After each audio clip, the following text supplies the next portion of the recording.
How many countries are there in the UK? 4. England, Scotland, Wales and Northern Ireland. That's obvious, right? Well, yes and no. We all know that the UK is made up of these 4 entities, but you might have heard arguments in the past suggesting something a little different. That Wales is not a country, but merely a principality, that Northern Ireland is a region or a province, and that England has no claim to be a country of its own whatsoever. The truth of the matter is that these are all for the most part misconceptions, but where do these confusions come from in the first place? Let's explore. We'll begin with the one place in the UK that is, and pretty much always has been, indisputably a country, and that's Scotland. There are a number of ways that you can define what is and what isn't a country, but it's generally agreed that there are 4 key requirements any nation needs to fulfill to be considered a country. These requirements are that a country needs a settled population of its own, a defined territory of its own, a government of its own, and the ability to enter into relations with other states. Those are criteria which Scotland certainly fulfills. About 5.5 million people call Scotland home, and the country's borders have been set in stone for hundreds of years, last having changed all the way back in 1482 when Berwick-upon-Tweed became English territory, as it remains today. Since 1999, meanwhile, Scotland has been governed by the devolved Scottish Government, which runs everything from the country's healthcare to its education, law, transport and more. As for the last criterion, while it's the United Kingdom, the sovereign nation that sits on the UN, which reserves the responsibility to conduct foreign policy and diplomatic relations, Scotland does still carry out its own diplomatic work with nations around the world, holding independent bilateral relations with the Republic of Ireland, and having opened a number of offices promoting Scottish interests in countries like China, Germany, France, the United States and more. So there's little doubting that Scotland is a country. But how do those same criteria apply when we look at another UK nation? Say, Wales. Well, let's have a look. Does Wales have a settled population of its own? Yes, about 3 million people live there permanently. Does Wales have a defined territory of its own? Absolutely. The Anglo-Welsh border has been in place since 1536. Does Wales have a government of its own? Yep. Much like Scotland, it's had a devolved government since 1999, holding many of the same responsibilities. And can Wales enter into relations with other states? Indeed it can. And although it's not quite on the same scale as Scotland, the Senedd has an international relations team that works with other countries and promotes Wales around the world.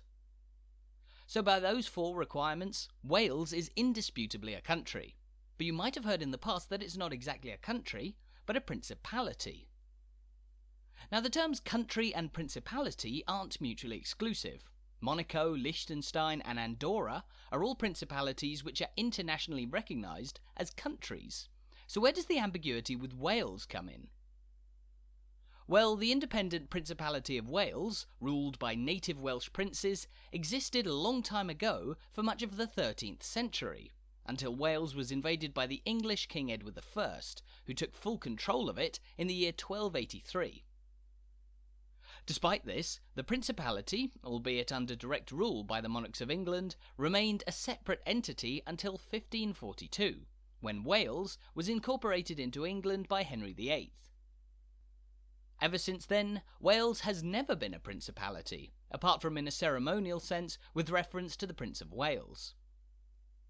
The Tudor-era laws which incorporated Wales into England were actually only repealed fully in the 1990s, and with the establishment of the devolved Welsh government in 1999, and then its recognition as a country rather than a principality by the International Standards Organization in 2011, there's no doubt today that Wales is a country. But what about its neighbour, and the largest nation in the UK, England? Well, let's go through the list. Does England have a settled population? Of course. Around 56 million people live in England. Does England have a defined territory? Yep. We've mentioned those borders with Scotland and Wales, while there's a clearly drawn line down the middle of the English Channel that separates England from France. So far so good. But does England have a government of its own? Technically not. Unlike Scotland, Wales and Northern Ireland, which we'll talk about in a moment, there's no such thing as a devolved, specifically English government.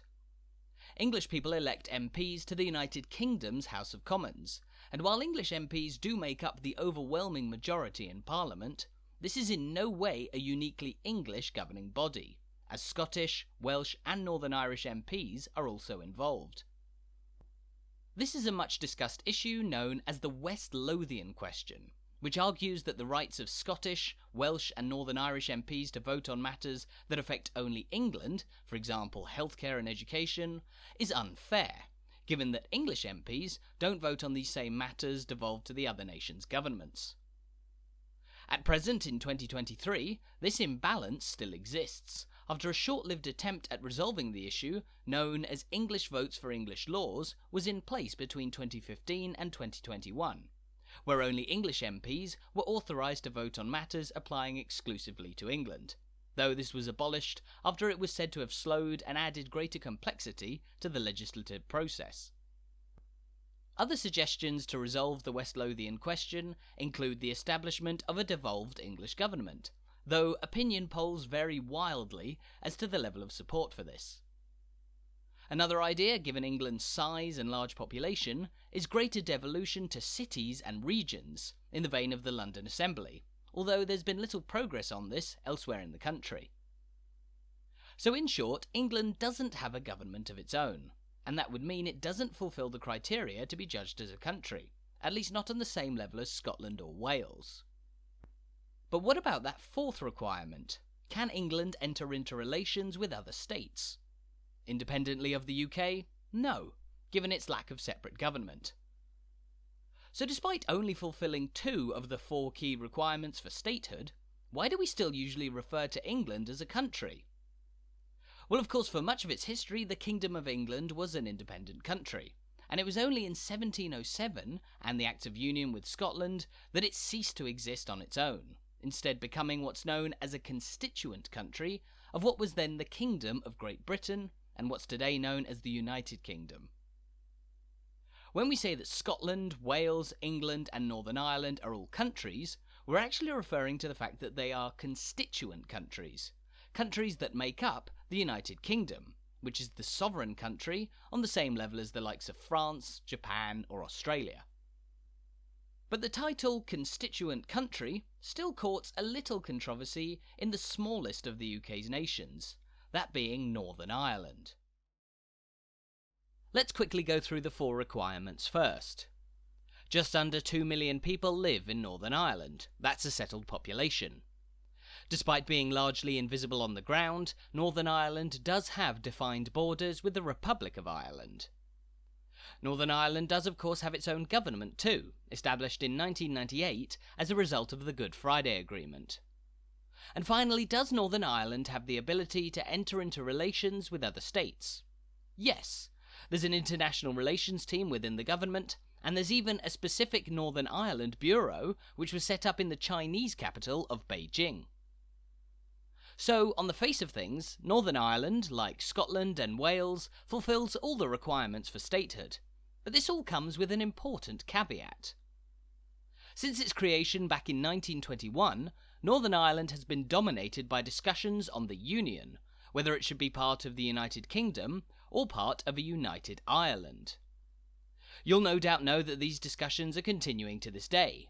The 2022 general election was a near dead heat between Republican and Unionist parties, the former taking 35 seats, including the largest party Sinn Féin, while the latter took 37 seats in the Northern Irish Assembly. In the latest census in 2021, meanwhile, 42.8% of people in Northern Ireland identified as British, and 33.3% identified as Irish.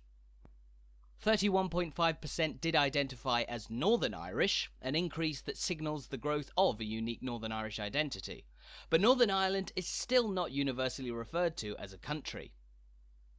While, according to the UK government, Northern Ireland at present is unquestionably one of the 4 constituent countries that make up the UK, you'll also find references to Northern Ireland as a part, a region, or a province of the UK, names which all have their own histories. To call Northern Ireland a part of the UK is a diplomatic, if not rather ambiguous solution, while region would put it on the same level as the likes of Yorkshire and the West Midlands, which are by no means countries of their own. The most common way to refer to Northern Ireland as something other than a country is to call it a province. This is how the International Standards Organization, which calls England, Scotland and Wales countries, refers to Northern Ireland. But even the term province is not without its complications. Northern Ireland is composed of 6 of the 9 counties of the traditional Irish province of Ulster. Ulster being one of 4 provinces on the island of Ireland, alongside Munster, Leinster and Connaught. 3 Ulster counties, Donegal, Cavan and Monaghan, however, are a part of the Republic of Ireland, and therefore to label Northern Ireland as a province in itself would be incorrect. So when it comes to Northern Ireland, there is no exact answer on whether it's a country or not. It fulfills the 4 criteria for statehood that we've explored so far, but there are greater debates at play in Northern Ireland. Although for the purposes of its position in the UK, alongside England, Scotland and Wales, Northern Ireland certainly is a constituent country. Thank you so much for watching this video. I hope you found it an interesting watch.